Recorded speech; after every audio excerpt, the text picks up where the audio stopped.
कवि जी इलाही खान रामे केवल खान करो मऊगाए मरद रहे।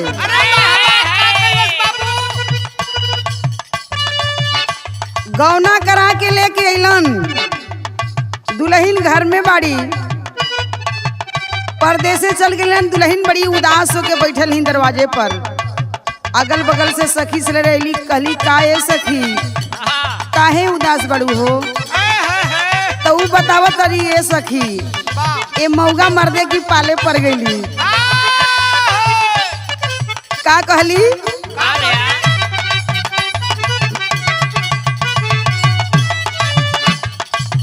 बड़ी याद आवे पिया के प्यारी कोयल, बड़ी याद आवे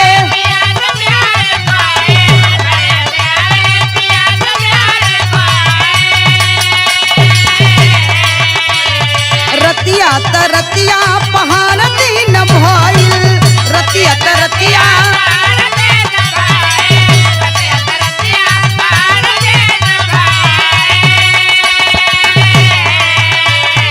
ए सखी बड़ी याद आवता उ दिन उ रात उ समय। बड़ी याद आवे पिया के प्यार कोयल, रतिया तरतिया पहाड़ दिन भइल। कहीं हमरा करे जदल दौरी के, कहीं हमरा करे जदल दौरी के, दिलवा ले गइल, दिलवा ले गइल राजा बोतल में भर के, दिलवा ले गइल राजा बोतल में भर के।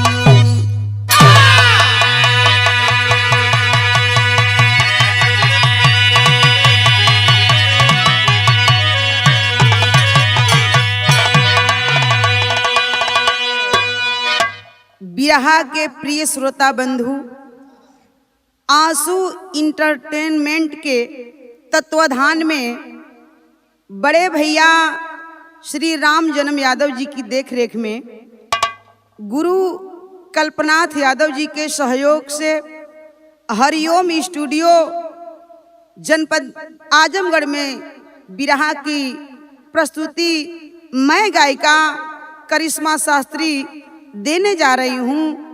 आशा नहीं बल्कि पूर्ण विश्वास है कि आप लोग मुझे हर बार जिस तरह से चाहे लाचारी हो, बिरहा हो, चाहे कोई प्रसंग हो, YouTube के माध्यम से, कैसेट के माध्यम से बड़ा ही आप लोगों ने सम्मान स्नेह दुलार प्यार देते हैं। अरे वाह!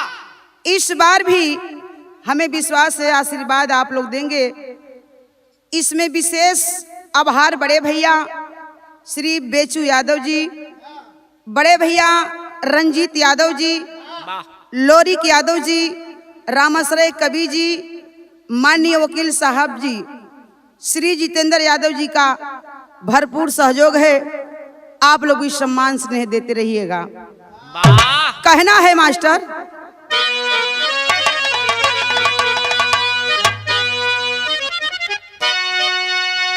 कहरी जब ढहाती है कुदरत की रेखा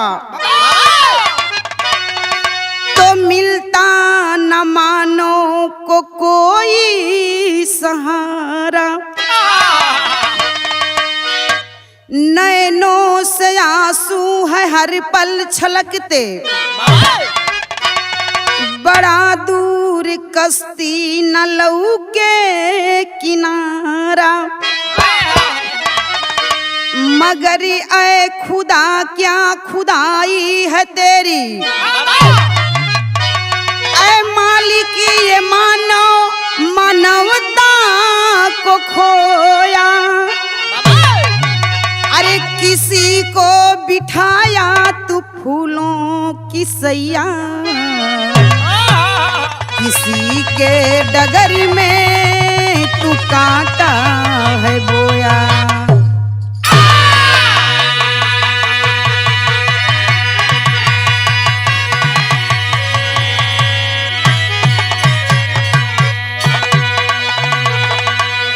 हमरे बिरहा का शीर्षक है जिला जलौन कांड।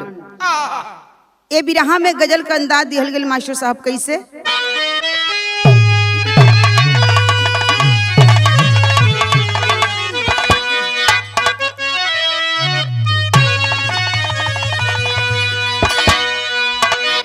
कौनो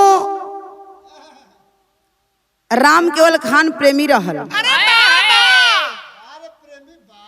हमरे खान कोनो प्रेमिका रहल। प्रेमी के धोखा मिल गई। हम कहते जब तू केहू के धोखा देबा भैया तो तुहू के धोखा मिली। ये सच्चाई है बाबू। ए भैया राम केवल के धोखा मिल गई तो एक ठे बात कहे लगलन। का कहलन?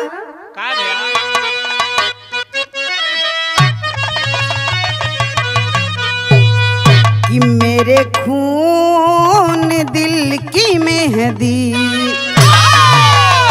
अरे मेरे खून दिल की मेहंदी हाथों में ना लगाना। मेरे खून हाथों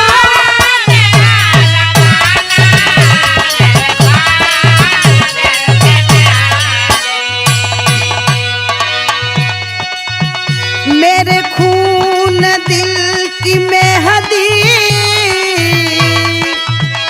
हाथों में ना लगाना।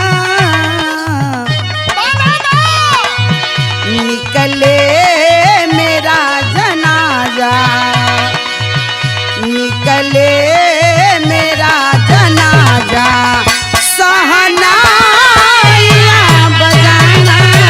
निकले अरे दिया कलाकार, क्या बात है।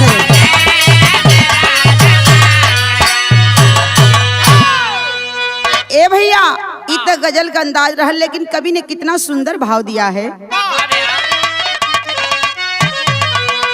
कि क्या खता हुई है मुझसे, कि क्या खता हुई है मुझसे, दामन में दुख को डाला।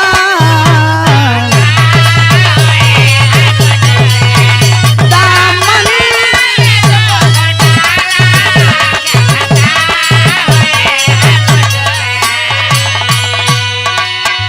क्या खता हुई है मुझसे, दामन में दुख को डाला। कब तक मैं दुख को झेलूं, कब तक मैं दुख को झेलूं, अब दुख से रही ना जाला। अब दुख अरे दिया कलाकार, क्या बात है, बहुत अच्छे।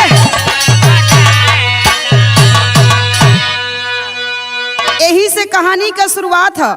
सर के अंदर भाव दिहल गेल मास्टर साहब।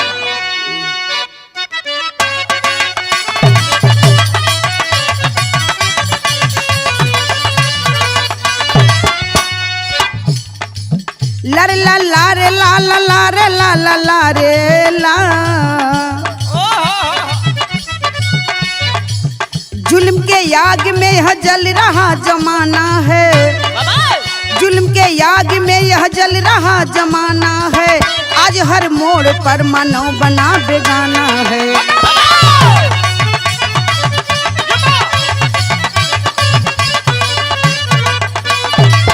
जिला जालौन में नरसिंहपुर एक ग्राम रहा, जिला जालौन में नरसिंहपुर एक ग्राम रहा। खास निवासी जिसका फेकू चौबे नाम रहा।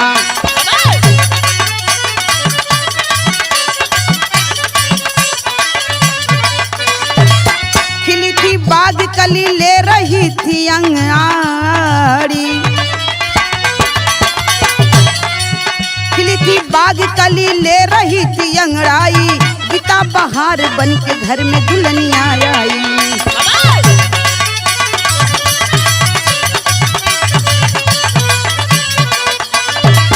सुघर पे फेंकू चौबे गीता भी एक चीज रही, सुघर पे फेंकू चौबे गीता भी एक चीज रही, रहा सुराख दिल में कैंसर की मरीज रही।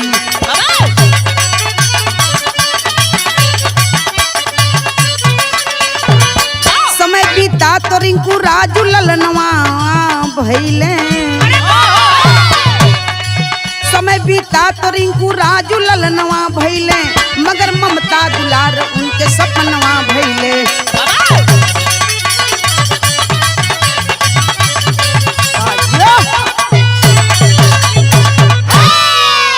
ए भैया तनी बात के समझ लिन। जिला जालौन में नरसिंहपुर एक ठे ग्राम रहल। नरसिंहपुर गांव के रहे वाला फेंकू चौबे रहलन। ए भैया बचपने में माई बाबू जन्म दे के ए दुनिया के छोड़ के चल गईलन। हई देखे फेंकू चौबे के अगल बगल से दर दया सब मिल के सियान केलन। आज जब सियान केलन ए भैया फेंकू चौबे एक दिन शादी रचा के घर में दुल्हन बना के लेके आइल हुवन। आज जब लेके अइलन गीता नाम की लड़की के दुल्हन बना के घर में लेके आल हम, बड़ी खुशहाली बा। धीरे धीरे जिंदगिया कटे लगल, बड़ा खुशहाली बा।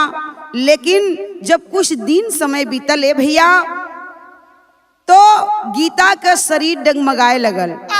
कहला का मतलब कि गीता के दिल में सुराख रहल, कैंसर का मरीज हो गईलिन। कैंसर का मरीज भइलिन ए भैया। धीरे धीरे समय बीतत बा, लेकिन समय बीतला के दौरान दू ठे लड़का भइलन। दू ठे एक लड़की एक लड़का पैदा भइल हुन। ओ लड़की लड़कन का नाम बतावल गई रिंकू और राजू। समय गुजरल, यहाँ तक प्रमाण मिलता है बाबू कि एक दिन दवा काम नइखे करत, गीता ये दुनिया के छोड़ के चल गई। ओ लड़का का पालन पोषण करत हुआ लोग, हित संगी रिश्तेदार जुटला, कहला का ये फेंकू हे लड़कवन के देख रेख करी, अब तो तुहार दुल्हन तुहार साथ छोड़ देहली। ए भैया ओ समय दोनों रिंकू और राजू बेटवा बिटिया के लेके गोद में फेंकू चौबे रोवत हवन कि हे भगवान, हे दुनिया के मालिक, कैसन गजब गिर गेल हमारी ऊपर। का सोचत हवन, यहाँ तर्ज बदल गेल मास्टर।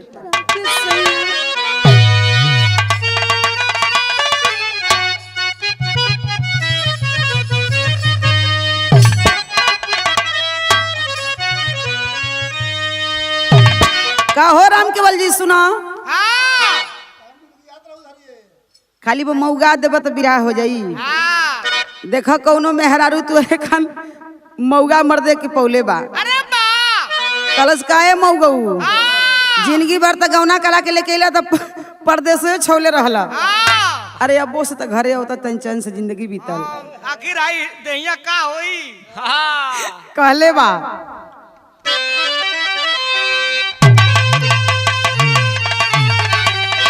अरे गवना करा के सैया,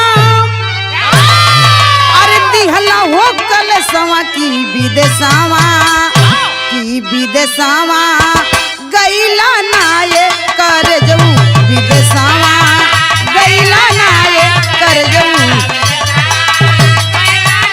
बाजियो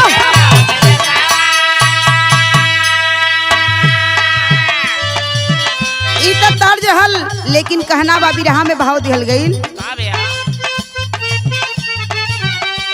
अरे रोवे उरी मिला धई के, ओ समय देखे फेंकू चौबे लेके दोनों बिटिया बेटवा के रोवत हवन हो। आँख से आँख झरझर झरझर गिरत बा। हे मालिक, का सोचत हवन, अरे रोवे ले फेंकू का तू, अरे लिखला कर मवा की बिटियावा, अरे रोवेले फेंकू का तू अरे लिखल करमवा की जुलुमावा कैला नाये विधाता जुलुमावा कैला नाये विधाता बातियों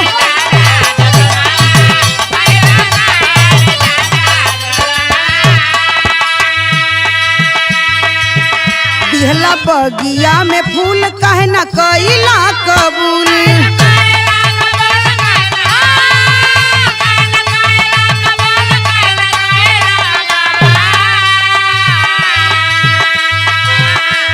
अरे कोई ना सहारा लौके अरे कोई ना सहारा लौके अरे अखिया के समनवा की जुलुमावा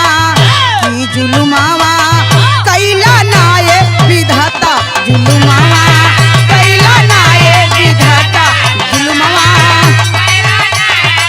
अरे जिया बहादुर क्या बात है।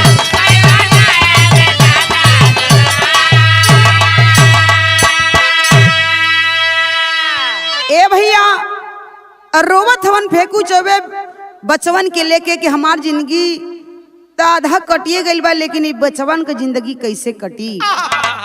यहाँ भइल का मास्टर गीत का संकेत बा।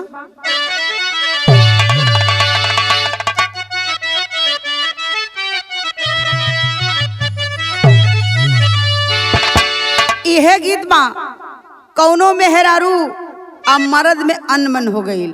अनमन ई का होगा हो अनमन मने झगड़ा हो गई। अच्छा झगड़ा हो गई। जब मर्दन के छोड़े के रहेला मेहरारू के ना तो जानता नहीं कभी जी का करना बाबू अनुरुद्ध भैया हाँ कहेला लो कि खिरिया में नमकवे नहीं खे डलले ठीक बा। तब मेहरारू रात में यानी शाम में बड़ी खुशहाल रहल। रात बीतल सवेरे झाड़ू लेके राम केवल जी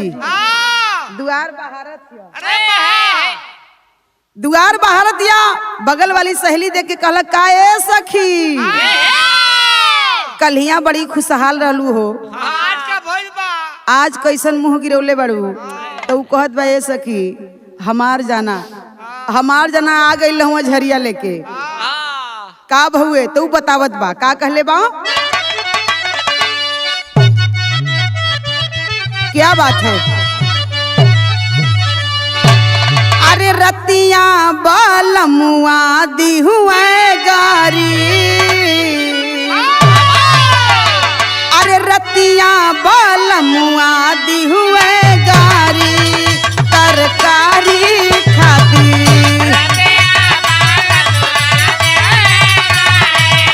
तरकारी खाती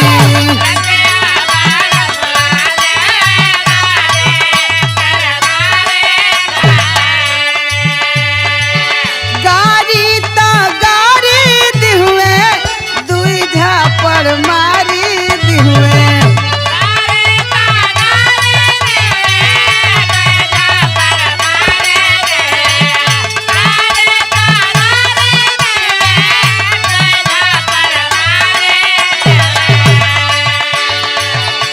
गीत रहल लेकिन बिरहा में बहाव दियल गई। गोदी में ले ले हमन सोचत तरन का सोचत तरन फेंकू चौबे गोदिया में ले के लालनवा गोदिया में ले के लालनवा फेंकू सोचे मनवा फेंकू सोचे मनवा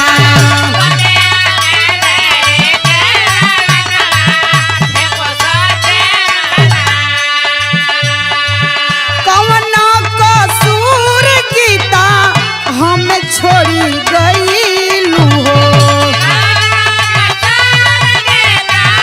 हम छोड़ी गईलू हो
दुर्गा गीता अरे हमके छोड़ के चल गेलू हो मझधार में, ए बचवन के लेके हम कैसी पालन पोषण करी हो। ओ समय देखे अगल बगल के लोग जुटा तरन समझावत रन ए फेकू सुना, अरे जौन भइल छोड़ा जाए दा। हाय हे लइकन का मुंह ताको, इ लड़कन के देखा आपन त जिंदगी कैसो काटिए लेबा इहो ठीक बा, लेकिन ए लड़कन के 2 रोटी बना के देई हो। केहू 1 दिन दे, 2 दिन दे, 3 दिन दे, चौथा दिन ताना मार दे हो। तब देखे आगे पीछे सोचत हवन फेकू चौबे की का करी। यहाँ तर्ज बदल गेल मास्टर।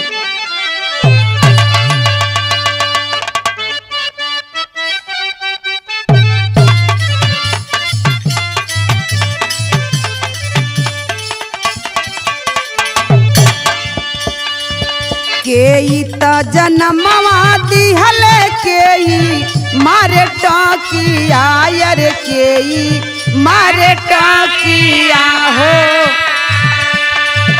केई दिहले घरवा से निकालन हो राम किया हो रमारे।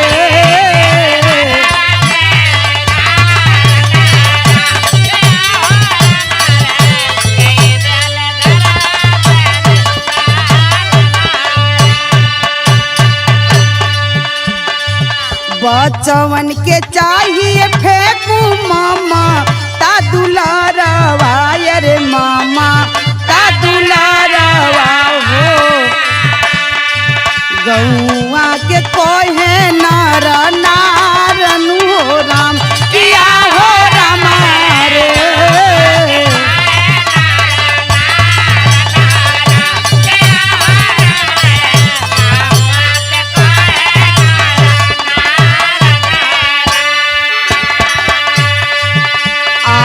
पीछे सोचे फेकू 4 साल बीतले, अरे 4 साल बीतले हो।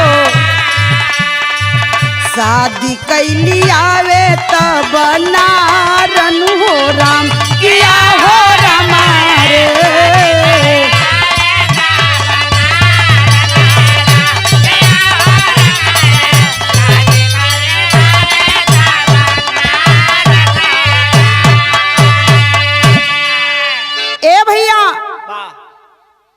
लोग समझावत हवन हित संगी रिश्तेदार दोस्त मित्र, फेकू चौबे कितना दिन अपन जिंदगी तरह से कटबा। ए लड़कन के लेके परेशान रहबा, कमा ना पैबा, खाना बनेबा कि खिएबा कि जइबा कमाए। एक काम करा अपन शादी कला, आ शादी कले बाद तो लड़कनों के छा हो जाई, आ तुहू के 2 रोटी के सुविधा हो जाई, आ तोहरो जिंदगी बढ़िया से कट जाई। हई देखे फेकू चौबे शादी रचा के लेके अइलन ए भैया, रूपा नाम की लड़की के दुल्हन बना के घर में लेके आयल हन। जिंदगी धीरे धीरे कटे लगल, आ जब कटे लगल भैया तो यहाँ विदेशिया का भाव दिहल गई।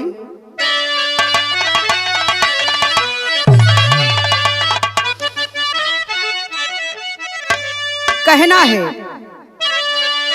कि एक दिन पढ़ी करी के आए बहिनी बिरनवा हो। रूपत कहे माई देईदा भोजनवा। एक दिन पढ़ी करी के आए बहिनी बिरनवा हो। रूपा से कहे माई देईदा भोजनवा। कि खनवा न देली रूपा अमर गरियावे लगली। मनवा दुखिता भइले बरसे नयनवा। लड़कवा दोनों एक दिन के बाद बा पढ़ के आइल बड़न। जाके रूपा से कहलन की माई हमनी के बहुत तेज से भूख लगल बा, पढ़ के आ गई माई, तनी हमनी के भोजन दे दा। देखें बाबू डांट करके रूपा भगाती है। डांट करके भगाती है, भग जाओ हमारे सामने से। उस समय दोनों भाई बहन रिंकू राजू रोवत हवन हो आ सोचत हवन एक बात कि माई मोरी रहती त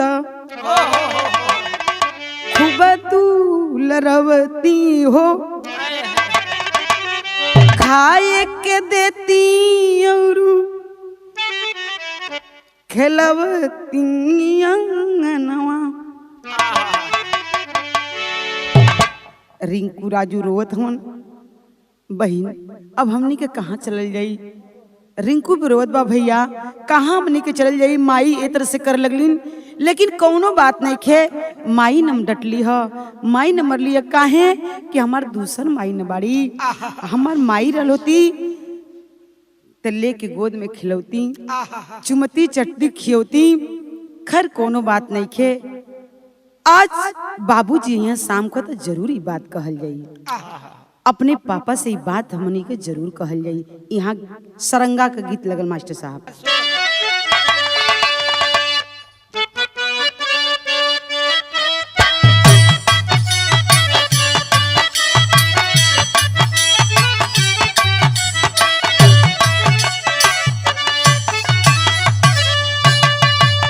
गीत तो बड़ा आप लोग सुनीला, लेकिन भाव दिहल गई।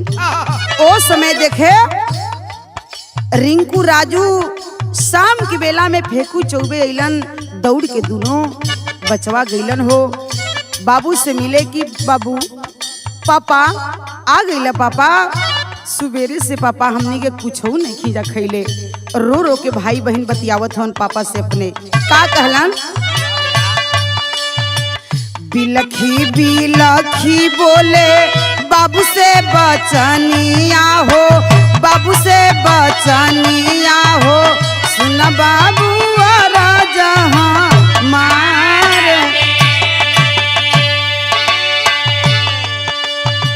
चार दिन बीतल हमके मिलना भोजनिया हो, मिलना भोजनिया हो, भूखिया लागल बड़ी।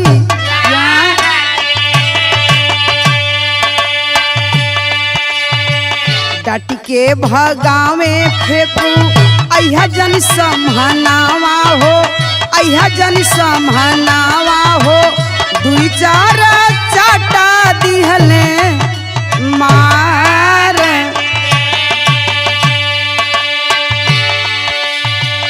पापा हमनी के माई कबो समय से पानी देवेली, कबो ना देवेली, कबो खाना देवेली, कबो ना देवेली। ए तरह से बीतत बीतत 3-4 दिन का समय बीतल है। पापा आज सुबह हमनी का स्कूले गईली, पढ़ के अली, दोपहर में माई से खाना मंगली, माई हमनी के खाना दे द, माई बड़ी तेज से भूख लगल बा। माई ना सुनली, पापा डांट के भगा दिहलिन। पूरी बात फेंकू चौबे सुनत होने बाबू। उस समय देखे फेंकू चौबे कहलन सुनत सुनत तब तक रूपा भी सामने आ गईलीन। बाहर डर, रूपा के डर से लड़कन के दुल्हन के हटावे लगलन। हट जाओ हमारे सामने से, फेंकू चौबे डांटत हवन। लड़का दोनों ना हटत हवन कि माई का साया तक खत्मे हो गई हो। बाबू का एक ठे उम्मीद रहला, सहारा रहला, लेकिन बाबू हमारे साथे हमनी की ऐसे करत आनन। का सोचत हवन, थर थर कांपे लागल धरती गगनावा हो, धरती गगनावा हो, अगवा हो गईले अन्हार।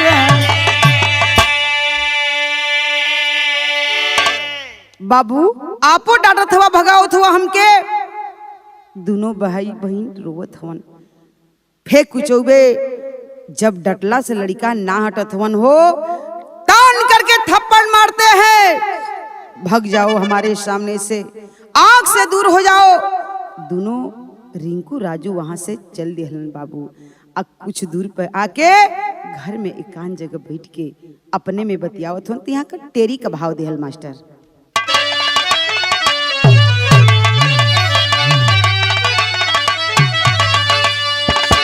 अरे पपिनिया मैं भा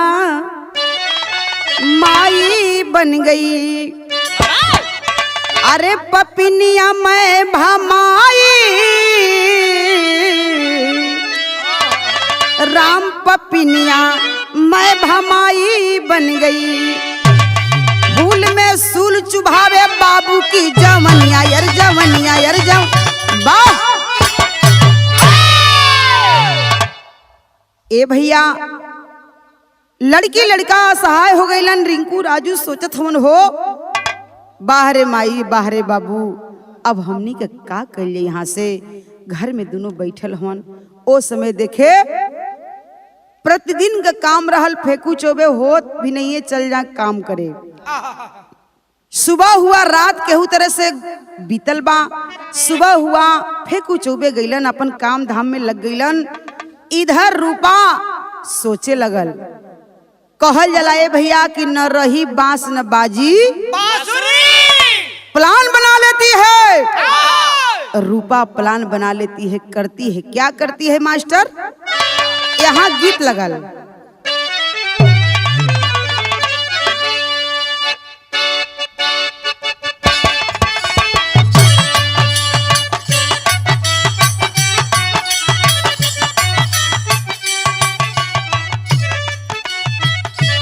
ओ समय के भाव दिहल गई। रूपा तैयारी कैले बा का कैलस रच रच रूप सजावेली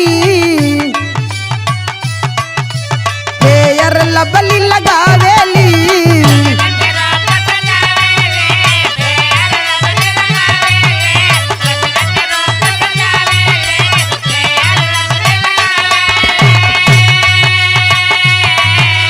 रच रच रूप सजावेली फेयर लबली लगावेली।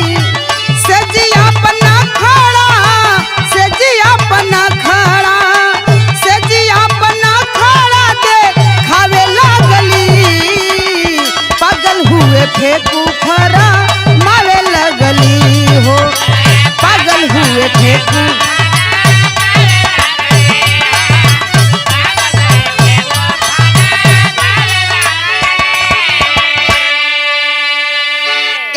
शाम की बेला में अपन व्यवस्था बना लेती है रूपा। सिंगार जम के कैलस मैं लिपस्टिक पाउडर एकदम सज धज के तैयार हो गई। जब फेंकू चौबे का अइला का समय हो गई बा। शाम की बेला में तैयार होके बेड पर लेटल है। फेंकू चौबे बुलावत आवत हूँ रूपा रूपा कहाँ बाड़ू रूपा। अंदर घर में गईलन। रूपा स्लो सिंगार में सजल है दिखत है। आ गई नी कमा के हमरा तरुआ फिकरे नहीं खे का कहल चाहतड़ू। केस बिखरले बा जाके बेड पे बैठल हन गोदी में लेहलन कहलन का चाहत हो तुहरी खातिन तो हमार दुनिया है। तू ही हमारे हऊ जियत तो सब कुछ हमार जियत है। तू हमार जिंदगानी हो का चाहत हो आप जानल चाहता नहीं। तहाई जो दूगो रास्ते का काटा हवन एकनी के हटा दी तब तो हम खुशहाल रहब नहीं तो हमके जिंदगी में दुखे दुख। ए भैया इहे चाहताड़ू ना ते इतनी सा काम में काहे इतना चेहरा दुखित कैले बाड़ू।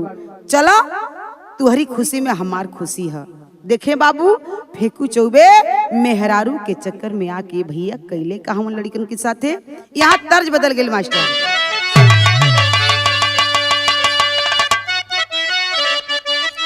ओ हो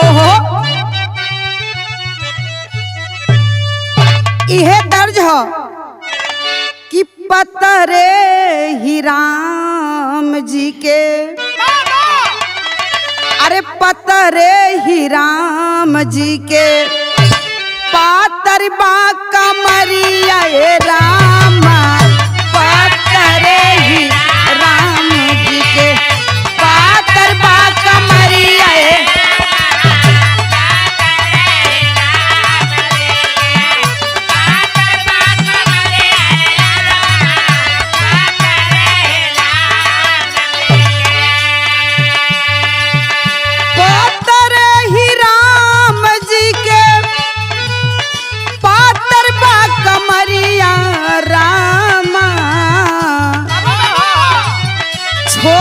छोटे हथवा में शोभे छोटे छोटे हथवा में शोभे तीरिया धनुहिया ये रामा छोटे तीरिया धनुहिया ये रामा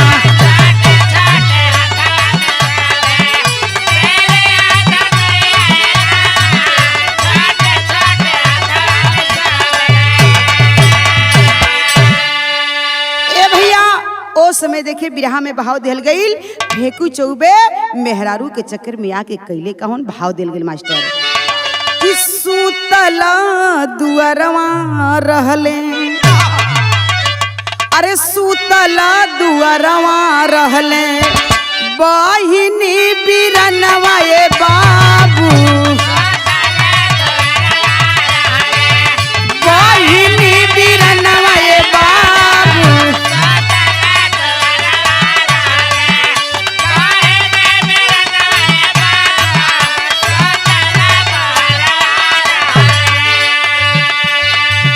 सुतला दुअरवा रहले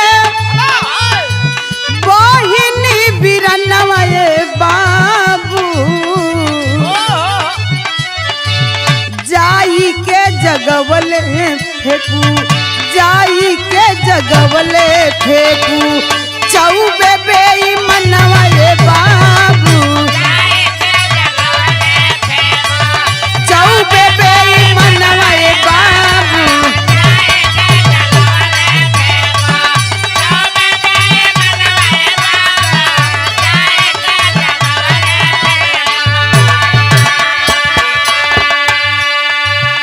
हथवा पकड़ी के अब घर में ले अइले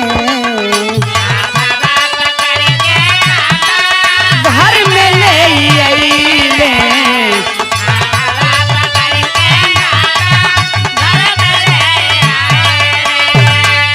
अंदर से केवाड़ी फेंकू चौबे बंद कइले हो चौबे बंद कइले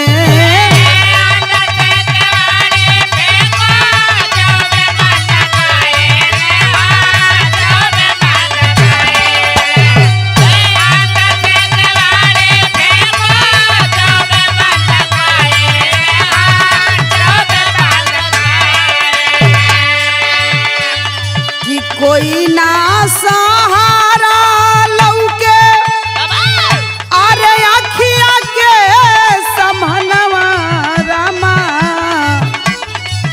जाई के जगवले हैं फेकू जाई के जगवले फेकू चौबे बेईमनवा ए रामा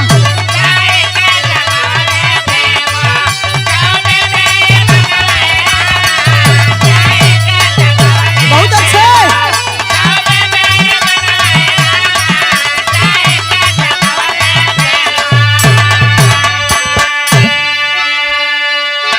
ए भैया कहलन नाराज बाड़ू यही खातिन ई कम कैला में कमेट लागी जाके देखलन लड़का कुल हल्का हल्का ठंडी के समय बाद दुआरे दोनों एक चरपाई पर सुतल हन जाके कहलन बाबू बाबू बिटिया जगावत हवन लड़का कुल सजे सुत गेले न देखे रे करे वाला केहू न बोलही वाला केहू जगा के लेके अइलन अंदर घर में एगो कोठरी में दोनों लड़की लड़कन के कैलन ए भैया रूपा के सामने लेके अंदर से केवाड़ी बंद कर दिहलन अंदर से केवाड़ी बंद के हाथ गोड़ लड़की लड़कन के बनले हुवन पति पत्नी मिलके इतने ना रिंकू और राजू का दोनों का मुंह एक ही साथे बांध दिहलन आ कैले कहवन तर्ज लगल मास्टर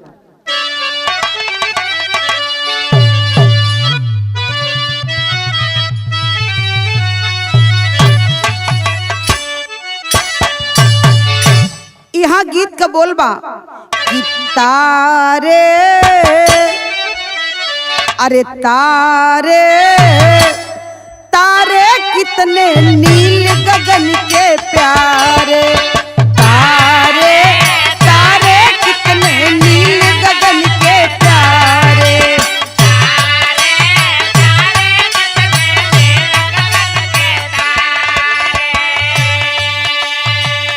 दोनों पति पत्नी फिर हाथ जोड़ले हवन, हाथ भी बनहल बा, बनहले समेत लड़की लड़का हाथ जोड़ के आंख से झरझर झरझर आंस गिरत बा, लेकिन संकेत करत हवन बोले भर के तो बेमत ना बा। का कहलन कवि जी अपने कलम से संकेत कैले हवन भाव कैसे? बाबू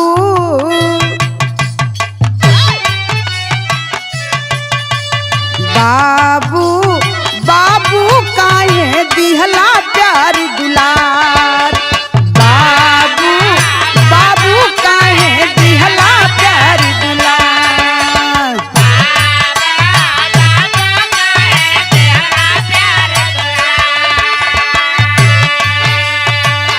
माई बिसारी गईली, माई बिसारी गईली तोहरे बाया धारी की, बाबू बाबू काहे दिहला प्यार दुलार, बाबू बाबू काहे दिहला।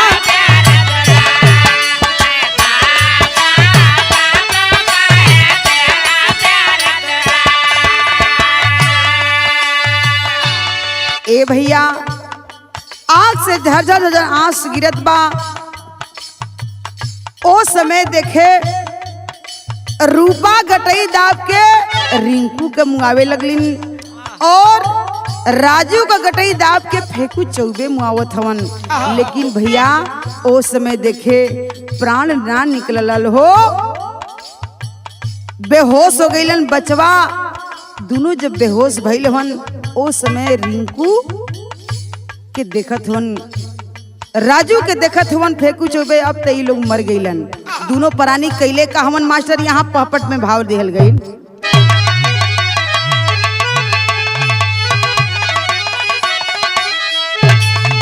अरे मानवता को भूल गया मुदैया नैया धारा में, लगा दबाने बचवन का गटैया नैया धारा में।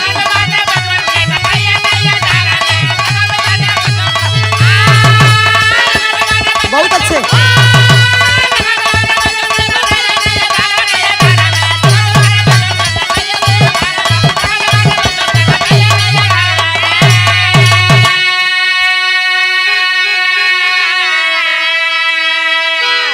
कि हुए बेहोश दोनों बच्चे तब फेंक रूपा हरसाए हो, और उसी रात स्कूटर से लेकर नदी किनारे आए हो।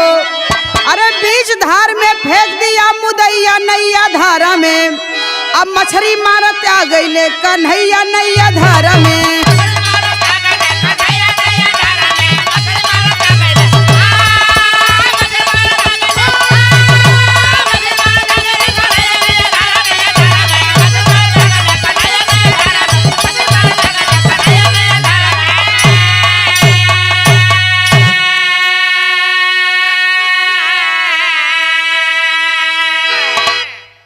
दोनों पति पत्नी गटई दबा के रिंकू और राजू के सोच के कि अब तई दोनों मर गईलन।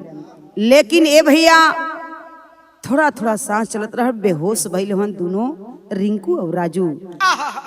उसी रात्रि की बेला में ले करके बाबू बोरिया में भर करके मुंह पर पट्टी लगले बा, आवाज तो सुनाई दी ना।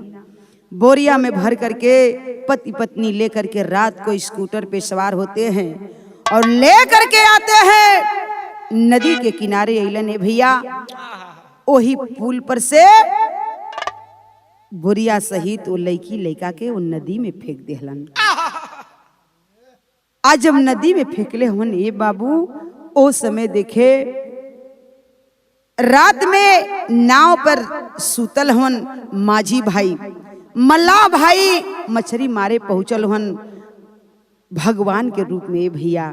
आज जब पहुंचल हन तो उस समय देखे जैसे आवाज लगल पनिया में बोरियवा पड़ल, वैसे ही लड़कवा लड़किया छपटियाए लगलन, होश आ गइल बा।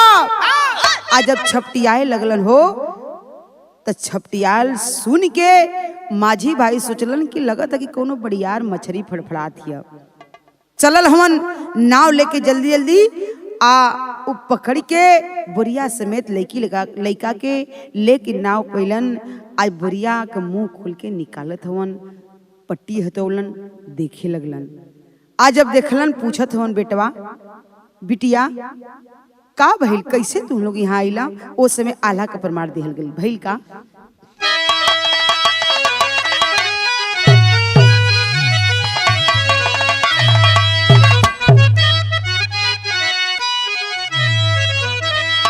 कि हाय राम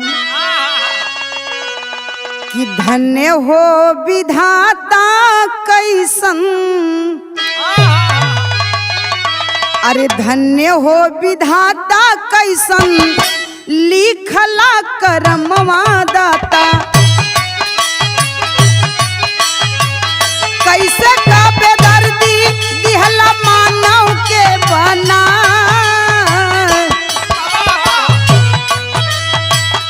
तुरते कन्हैया लाला कूदे पनिया में भैया।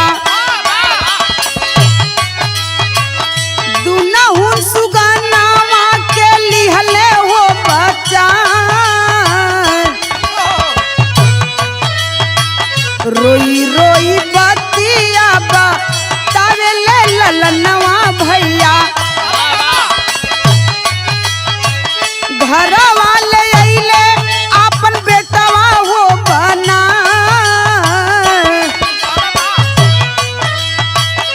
ए भैया ओ समय देखे ले करके माझी भाई जेकर नाम बतावल गई कन्हैया लाल लेके अइलन रिंकू राजू के।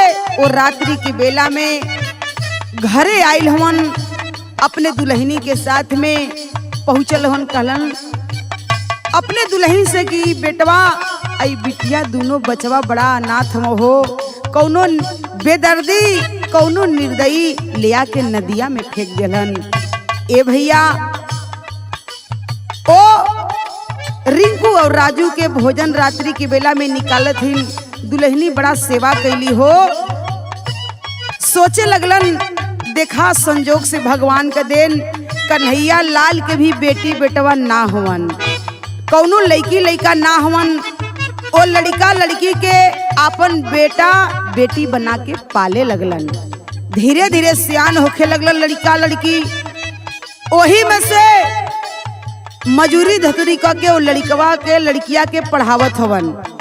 धीरे धीरे कुछ दिन समय बीतल बा, कन्हैया लाल पढ़ावत हवन। ई त बात यही छोड़ दे। इधर देखे रूपा आपर रंग जमौलीन करत ही का कैलीन, वही अंदाज में कहना बा। ए हवर रूपा फेंकू जाल में फसवली भैया, खेती बाड़ी लिहली अपने नामे करवा। फेंकू जी से कोहे चल जा बाहर कमाए सैया, एक दिन कोहे रूपा गरवा हो लगा।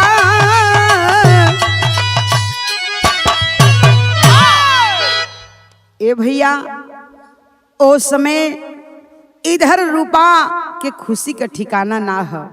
फेंकू चौबे से कहलिन कि सैया अरे हाई जोन खेती बाड़ी है कुल हमरे नामे से कह दई, कै दिन का जिंदगी बा हमन का, ई खेती बाड़ी हमरा नामे से कर दई। आ घरे बैठला से काम ना चली, जाई घर छोड़ के परदेसे कहीं कमा के साल 2 साल के बाद अइबे तनी पैसा रुपया इकट्ठा हुई, फिर जिंदगी चैन से कटी। ए बाबू फेंकू चौबे देखे जाल में फंस गेलन। फिर रूपा पूरा नाम जमीन जायदाद घर द्वार नामे लिखवा लेहलिन, कमाए भेज दिहलिन। आज जब कमाए भेजलिन तब भइल का वही अंदाज में कहना है।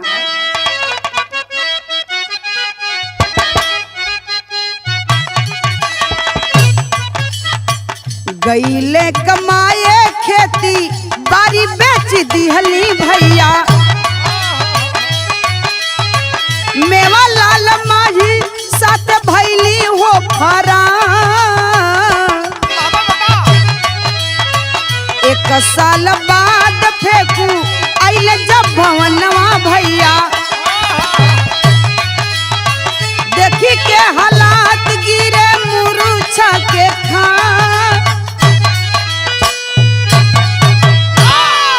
ए बाबू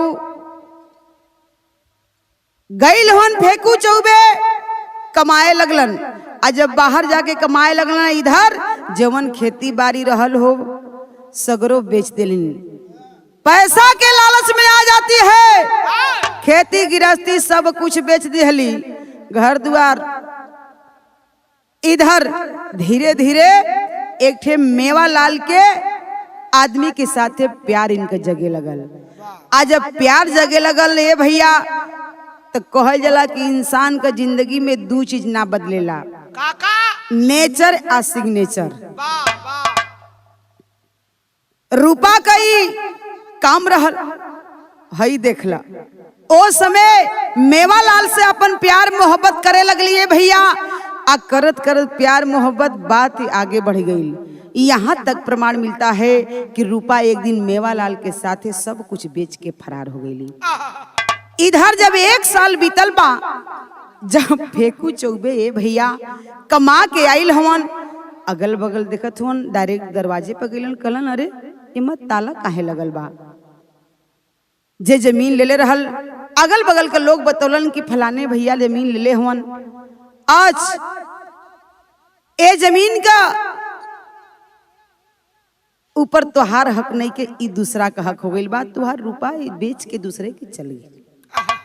इधर सोचे लगलन फेंकू चौबे कि अब ये दुनिया में जियल धिरिक बा, ओकरे चक्कर में आके बेटा बेटी के मार दिहलिन, एकरे चक्कर में आके जमीन जायदाद से सब कुछ से हाथ धो लेहलिन। अब हमारे दुनिया में केहू नहीं खे। देखे बाबू सोच करके फेंकू चौबे कैले कहवन, आखिरी में भाव दिहल गई।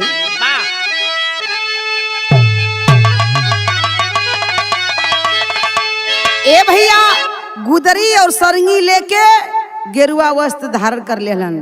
फेंकू चौबे जोगी का भेष बना के मांगे लगलन, गा गा के दुआरी दुआरी पर जाए लगलन। भीख मांगते मांगते मांगते मांगते बाबू अइलन कहाँ, भाव दिहल गेल आखिरी लाइन में।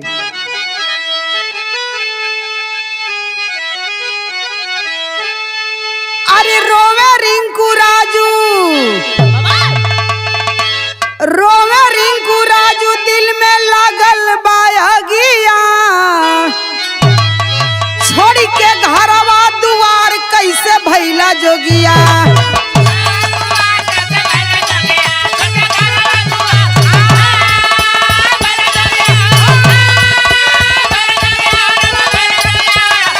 अरे जिया बहादुर,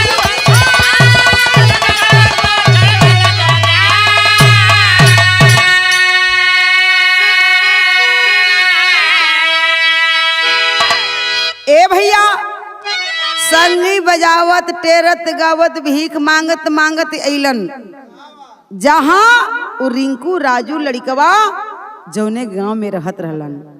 माझी भाई के यहाँ कन्हैया लाल के दरवाजे पर सुबह के बेला बा ब्रश मंजन करत हवन दोनों भाई बहन। देखलन जोगी के भेष में तो कहल जाला ए भैया खून का बड़ा असर होला। ओ समय देखलन रिंकू राजू तरे ऊपर ताकत हन, कैसन जोगी बाबा हवन। ओही समय नदी के धीरे धीरे पहुंचल हन।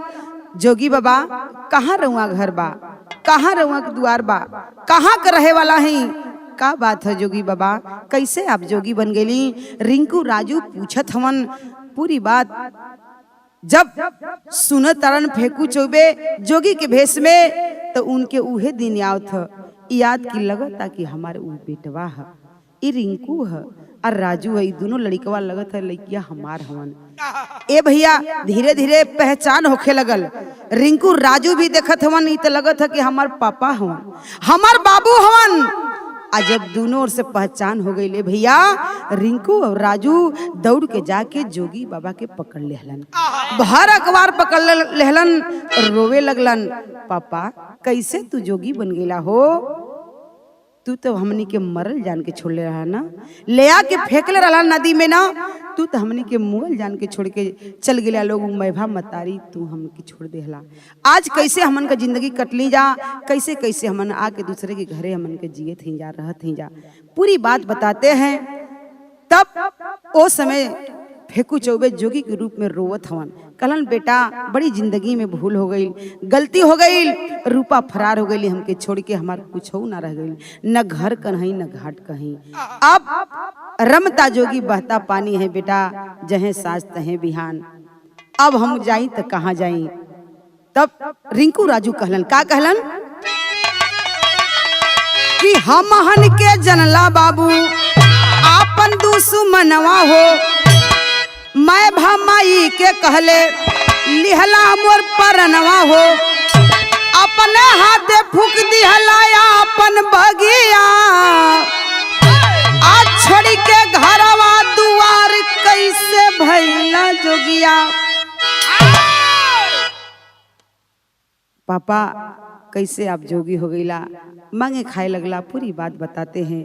फेकू चौबे कहलन कि अब हमारे दुनिया में किछो केहू ना है, कुछ नहीं खे बचल, अब बेटा जाई तो कहाँ जाई। रिंकू राजू कहलन कन्हैया लाल के पास गेलन, कहलन कि इहे हमार माई बाबू सब कुछ हवन, इहे माई बाबू लोग हमनी के लिया के बचौलन, अब जैसे ए बाबू का हमरे आदेश होई उहे हमन कर जाई। देखे बाबू कन्हैया लाल देखे सोचे लगलन, कहलन कि ना अनर्थ ना होके दे, हम जे तरह दोनों लड़कन के पल्ले बाणी वही तरह से इन्हों के साथ अन्याय ना करब, भैल का कहना है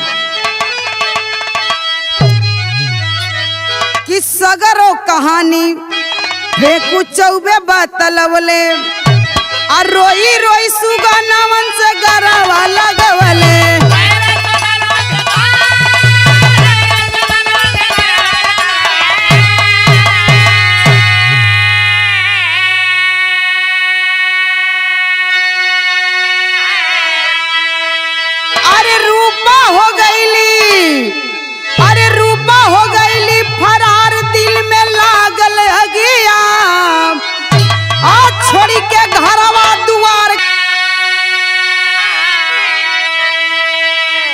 कन्हैया लाल फेकू चौबे से कहलन अब छोड़ा, अब कहाँ जाइबा, एक काम करा, का कहलन कि कहले कन्हैया लाल माना मोर कहनवा,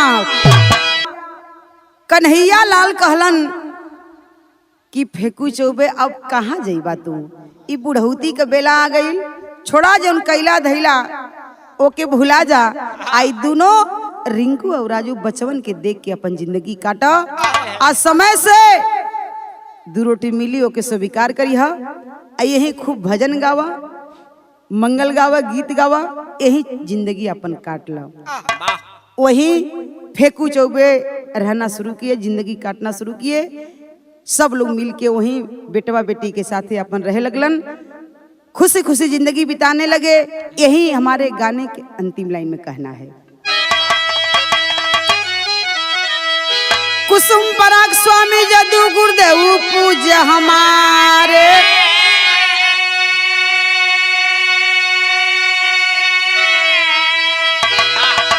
अरे भोला बाला काशी संग में डी के रंग पसारे,